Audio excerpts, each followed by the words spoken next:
सबको जय मसीह की। मैं पास्टर लालजी विश्वकर्मा। आइए आज दिन की नई शुरुआत के लिए सुबह की प्रार्थना हर एक के लिए करते हैं।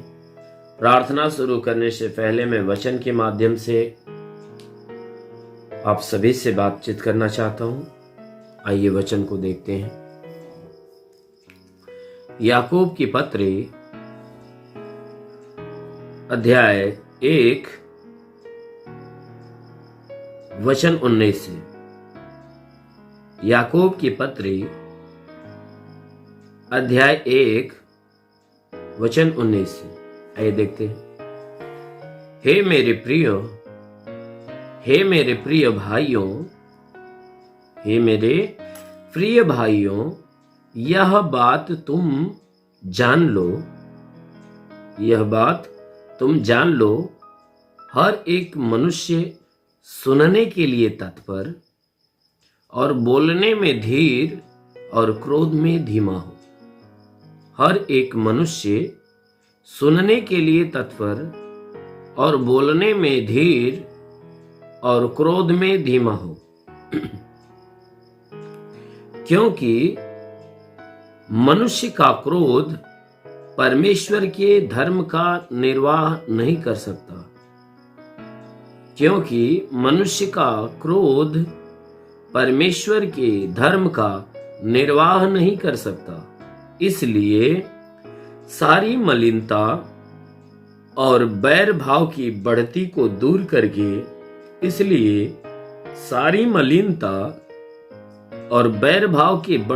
दूर करके उस वचन को नम्रता से ग्रहण कर लो जो हृदय में बोया गया है।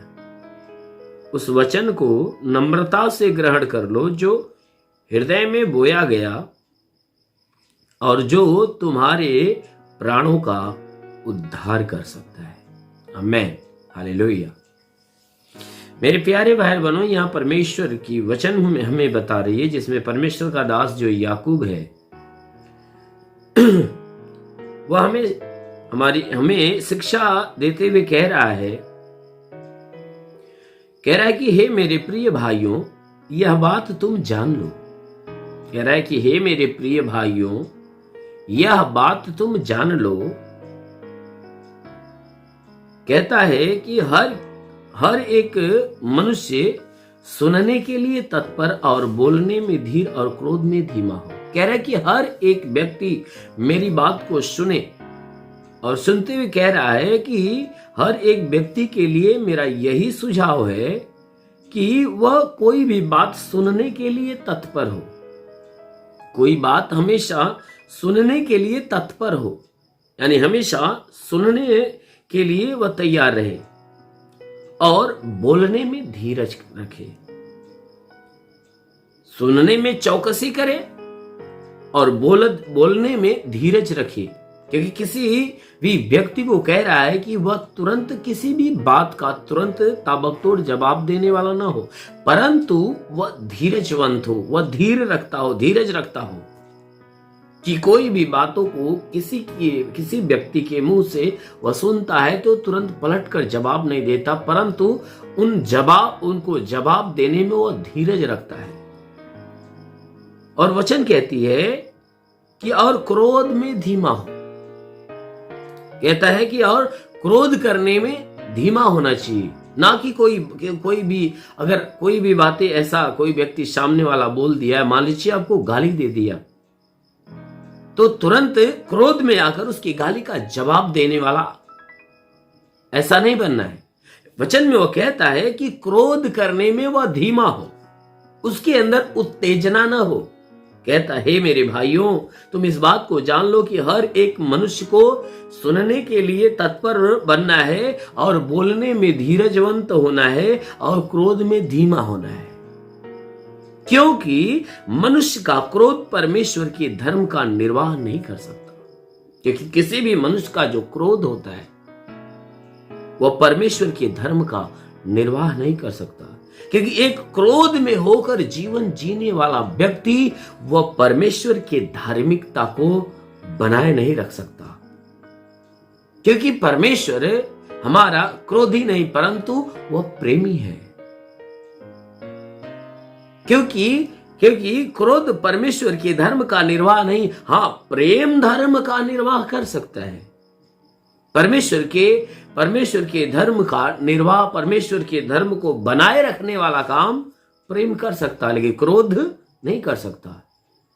क्योंकि क्रोध क्या है? विनाश का एक जड़ है। इसलिए वचन कहती है कि हर एक व्यक्ति को ये मेरा सुझाव है कि क्रोधी ना हो, क्रोध करने में धीमा हो। कहता है उसके अंदर उत्तेजना न होने पाए। कहता है कि क्योंकि मनुष्य का क्रोध परमेश्वर के धर्म का निर्वाह नहीं कर सकता। कहता है इसलिए अपने अंदर की सारी मलिनता और बैर भाव की बढ़ती को दूर करके उस वचन को नम्रता से ग्रहण कर लो जो तुम्हारे हृदय में बोया गया है। कहता है इसलिए हे मेरे भाइयों, अपने मन की सारी मलिनता को दूर कर दो और अपने अंदर के बैर की भावना जो बढ़ रही है उन सारे बैर की भावनाओं को निकाल दो। कहता है बैर जो तुम्हारे हृदय में किसी के प्रति जो उत्पन्न होते हैं उन बैर को निकाल दो।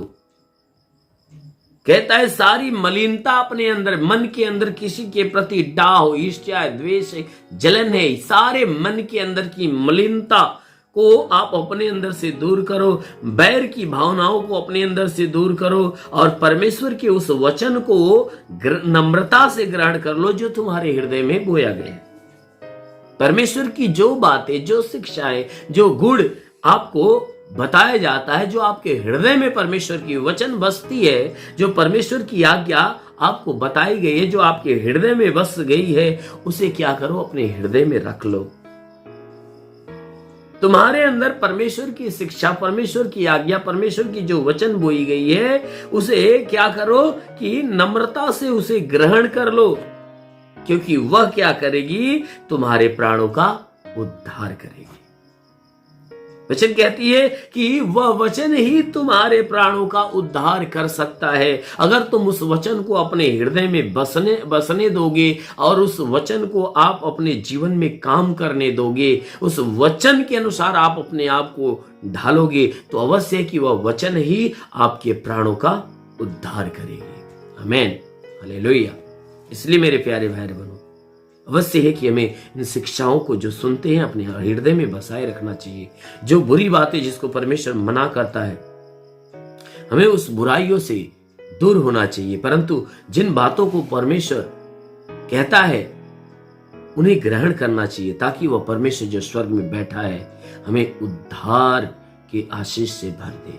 आमीन, हालेलुया। इसलिए आइए आंखों को बंद करिए, पूरे विश्वास भरिए। मैं आप सभी के लिए प्रार्थना करने जा रहा हूं। जरूर है कि इस प्रार्थना के द्वारा वो प्रभु आपके जीवन में आशीष देगा। धन्यवाद करता हूं मेरे प्रभु परमेश्वर, सृष्टि के मालिक, धरती पे अन्न उपजाने वाले पिता, मैं तेरा धन्यवाद करता हूं। जगत के पालनहार परमेश्वर, मैं तेरा धन्यवाद करता हूं। प्रभु आपसे विनती प्रार्थना करता है पिता, अपने पवित्र तेजस्वी सामर्थी बलवंत हाथों को बढ़ाकर हे परमेश्वर, जितने भी लोग प्रार्थना को सुन रहे, हर एक के शरीर को स्पर्श कर, ताकि इनके शरीर में जितने भी दुख, तकलीफ, बीमारियां बिल्कुल बाहर निकले। दुष्ट आत्मा निकल जाए, शैतानी आत्मा शरीर छोड़ निकल जाए। महान परमेश्वर, प्रार्थना करते, तूने वचन में कहा कि जो विश्वास करता लज्जित नहीं होता, सब तेरे विश्वासी हैं। प्रभु इन सबके विश्वास के अनुसार इन्हें चंगा कर देगी, चंगे होकर तेरे नाम की महिमा करने पाए। ओ परमेश्वर, प्रार्थना करते पिता, जितने प्रार्थना को सुन रहे उनके सारे अपराध, सारे गुनाहों को क्षमा कर प्रभु, और इन्हें आशीषों से भर दे। हे परमेश्वर, इनके द्वारा जितने भी पाप हुए सारे पापों को क्षमा कर। हे परमेश्वर, प्रार्थना करते हैं आज पूरे दिन इन्हें हर प्रकार के गुनाह, हर प्रकार के पाप से बचा कर रख मेरे प्रभु। हम विनती करते हैं कि इनके द्वारा हे परमेश्वर कोई पाप गुनाह ना हो, ना ही आज इनके जीवन में कोई दुख, तकलीफ, समस्या, विपत्ति, बीमारी, कलेश, उपद्रव, कोई दुर्घटना होने पाए। हर प्रकार की बला, हर प्रकार की दुर्घटनाओं से इन्हें बचा कर रख। ओ महान परमेश्वर, जैसा आपने वचन में कहा कि मैं तुझे बहेले की जाल से और महामारी से बचाऊंगा, मैं तुझे अपने पंखों की आड़ में ले लूंगा, तो मेरे पैरों के नीचे शरण पाएगा। मेरी सच्चाई तेरे लिए ढाल और झिलम ठहरेगी। पिता वचन के अनुसार विनती प्रार्थना करता, शैतान रूपी बहेलिया जो इनके जीवन में नुकसान पहुंचा रहा है, शैतानों को नष्ट कर, इन्हें चंगा करके हे परमेश्वर चंगे होकर तेरे नाम की महिमा करने पाए। ओ महान परमेश्वर, प्रार्थना करते हैं जितने लोग आज अपने जीवन में निराश है, उदास है, प्रभु उनके जीवन की निराशा, उनके जीवन की उदासी को खत्म कर, और हे परमेश्वर इनके जीवन में बहुतायत की आशीष दे, ताकि तेरी आशीष से इनके जीवन में अद्भुत अनोखा काम करे। हे परमेश्वर, जितने बीमार लोग प्रार्थना को सुन रहे हैं, तो प्रभु उनके शरीर से हर प्रकार की बीमारियों को बाहर निकल, चाहे जिस बीमारी से ये पीड़ित है, हर बीमारी को, एक बीमारी को आदेश करता हूं, आज यीशु के नाम से इनका शरीर छोड़े और निकल जाए। हाँ मेरे महान परमेश्वर, जितने अंधे हैं अंधे देखने लगे, जितने बहरे हैं बहरे सुनने लगे, जितनी कोढ़ी है वह शुद्ध हो जाए। यही परमेश्वर, जितने लंगड़े हैं यीशु तेरे नाम में वह लंगड़े दौड़ने लगे। जिसकी हड्डी की तकलीफें निकल जाए, मांसपेशियों की तकलीफें, नसों की तकलीफें निकल जाए, लीवर की तकलीफें हो तो निकल जाए, हे परमेश्वर किडनी की तकलीफ हो तो निकल जाए, ट्यूमर जैसी बीमारियां निकल जाए। मेरे महान परमेश्वर, इनके शरीर में किसी भी प्रकार के चर्म रोग हो तो चर्म रोग निकल जाए, खाज खजुलियां नष्ट हो जाए, किसी भी प्रकार के दाग धब्बे निकल जाए, सफेद दाग नष्ट हो जाए, पीलिया एसिनोफिलिया की बीमारी, लहू पानी की बीमारी निकल जाए। ओ महान परमेश्वर, प्रार्थना करते पिता अपने स्वर्ग की भारी आशीष से हे परमेश्वर इनके जीवन में आने दे। मेरे महान परमेश्वर, प्रार्थना करते पिता जिसके पास संतान नहीं, प्रभु ने संतान देकर आशीष दे। हे परमेश्वर, जो दुष्ट आत्मा से जकड़ा है उसके शरीर से दुष्ट आत्मा निकलने पाए। रिबा साखाबा संदुलु रेबा साखालाबा संदुलोबा हो रिबा बाबा बाबा बारबा से खेरे बा संदुलु। महान परमेश्वर, तेरे स्वर्ग की महिमा हर एक के जीवन में उतरने पाए, ताकि हे परमेश्वर जितने निराश उदास और बीमार है आज चंगे हो जाए यीशु के नाम में। महान परमेश्वर, प्रार्थना करते पिता जितने पढ़ाई लिखाई करते प्रभु उनके पढ़ाई लिखाई के क्षेत्र पे आशीष दे। हे परमेश्वर, मैं प्रार्थना करता हूं ताकि पढ़ाई लिखाई में आगे बढ़े, जीवन के हर लक्ष्य को पूरा करे। जो रोजगार के तलाश में उन्हें रोजगार मिले, जो नौकरी के तलाश में उन्हें नौकरी मिले, जो गरीबी के श्राप में हो गरीबी के श्राप से छुटकारा पाए, जो कर्ज में है वह उसका कर्जा अदा हो जाए। री गाबा सिंधु शखारा बांधे ले रे बास। ओ परमेश्वर, हम प्रार्थना करते पिता आज हे परमेश्वर जितने बीमार है प्रभु ने छू कर चंगा कर। हाँ मेरे प्रभु, हम प्रार्थना करते उनको छू कर चंगा कर। ओ परमेश्वर, हम प्रार्थना करते जिनके घर में लड़ाई झगड़े होते आज से खत्म होने पाए, जिनके हे परमेश्वर जिनके परिवार के अंदर हे परमेश्वर लड़ाई झगड़े होते परिवार की लड़ाई झगड़े खत्म होने पाए, पति पत्नी के बीच के लड़ाई झगड़े खत्म हो जाए, जमीनी विवाद हो तो समाप्त हो जाए। यदि कोर्ट में कोई मुकदमा चल रहा है तो मुकदमा का फैसला जल्द से जल्द होने पाए। हाँ मेरे महान परमेश्वर, प्रार्थना करते पिता कि परमेश्वर हर एक के जीवन में तू आशीष दे। जितने तेरे सेवा करने वाले लोग हैं उनके सेवकाई के क्षेत्र पे आशीष दे, ताकि उनकी सेवकाई दिन पर दिन बढ़ती जाए। हे परमेश्वर, प्रार्थना करते हैं कि पिता हे परमेश्वर आकाश का झरोखा खोल, स्वर्ग का द्वार खोल और स्वर्गीय आत्मा से हर एक को भर दे। जितने लोग प्रार्थना को सुन रहे प्रभु, हर कोई तेरे पवित्र आत्मा से भर जाए, हर कोई पवित्र आत्मा से भर जाए। ओ पवित्र आत्मा हर को सुले। ओ बाबा सेले रिबास खवा सुंदू रिबास खला रमंदे शेखेले रे रे रे। ओ परमेश्वर, तेरे स्वर्ग की महिमा हर एक के ऊपर आए। ओ परमेश्वर, तेरे स्वर्ग की महिमा हर एक के ऊपर आए। रिसीव करो प्रभु की आशीष आपके ऊपर आ रही है, उसके आत्मा का अनुग्रह आपके ऊपर हो रहा है। ओ पवित्र आत्मा आपको छू रही है, पवित्र आत्मा आपको छू रही है, पवित्र आत्मा का स्पर्श आपको हो रहा है, पवित्र आत्मा आपको छू रहा है, पवित्र आत्मा छू रहा है। ओ प्रभु का आत्मा आपके ऊपर अपना अनुग्रह कर रहा है, इसलिए रिसीव करो प्रभु के अनुग्रह को, रिसीव करो प्रभु के अनुग्रह को, रिसीव करो, रिसीव करो, रिसीव करो। हर एक को स्पर्श हो रहा है। हाँ मेरे महान परमेश्वर, प्रार्थना करते पिता हर एक को छू रिसीव करो। जिसके शरीर में जो बीमारी है अपने बीमारी के लिए आशीषों को रिसीव करो, क्योंकि वह बीमारी अभी यीशु के नाम से जाने वाली है। वो तुरंत रिसीव करो। देखो आशीष हर एक को चंगा कर रही है। हाँ मेरे महान परमेश्वर, प्रार्थना करते हर एक को बुराई से बचा, भलाई के मार्ग पर ले चल। हाँ मेरे प्रभु, हम प्रार्थना करते पिता तेरा साथ हर एक के साथ हो, तेरा हाथ हर एक के सर पे बना रहे, अनुग्रह शांति से भर मेरे प्रभु। हम यीशु के नाम से मांगते हैं, आमेन। परमेश्वर हर एक को आशीष दे। God bless you. धन्यवाद। इस वीडियो को लाइक करें, हमारे चैनल को सब्सक्राइब कर बेल आइकन जरूर प्रेस करें हमारी लेटेस्ट वीडियो सबसे पहले देखने के लिए।